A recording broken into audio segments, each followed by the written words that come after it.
donc le thème central de la journée, c'est quelle santé pour demain? Nous, en tant qu'individus, nous pouvons refuser le système de santé déshumanisé, basé sur l'intelligence artificielle et le transhumanisme que certains veulent nous imposer. Et pour le refuser, quoi de mieux que de construire à côté, juste à côté, notre propre système centré sur la relation soignant-soigné, et où la population, les malades, seront totalement impliqués dans le système et surtout dans les choix thérapeutiques qui peuvent leur être proposés. Alors j'ai la tâche de commencer un petit peu sur cette santé de demain. En 20 minutes, c'est quelque chose de court, mais j'aimerais vous faire prendre la mesure de la superposition des possibles qui existent encore. Qu'est-ce que je veux dire par là? C'est que l'avenir est incertain. Mais quelques autres personnes, puissantes, riches, ont déjà dessiné pour nous quelle serait la santé de demain. Et la santé de demain, comme l'a dit Eric, c'est une santé où il n'y a pas d'humain, où on se débarrasse enfin des scories de l'erreur humaine, où on fait un système industriel de production et de consommation de biens et services de soins, optimisé, évalué, rationalisé et rentable.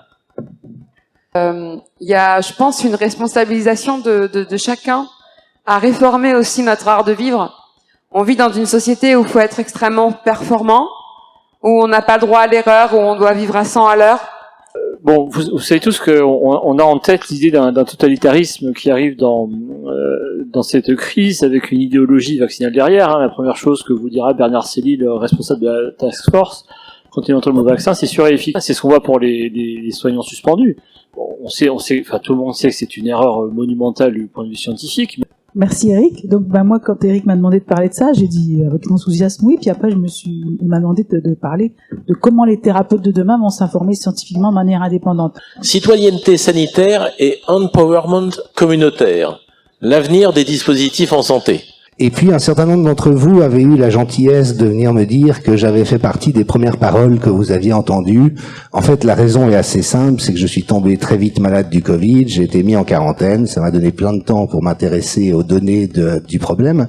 Et puis comme c'est mon métier, j'ai été chercher les informations relatives à ce qui nous arrivait, et en constatant tout de suite que la réalité du problème sanitaire que nous rencontrions n'avait rien à voir avec ce que les autorités nous en disaient. Pourquoi il faut détoxifier certains organismes et certains concepts actuels? Parce qu'ils sont devenus toxiques pour nous.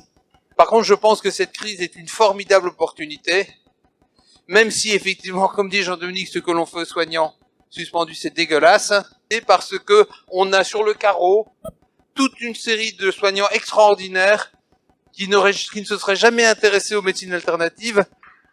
Alors je suis là, oui, pour parler de la santé de demain. Ça manque pas de sel.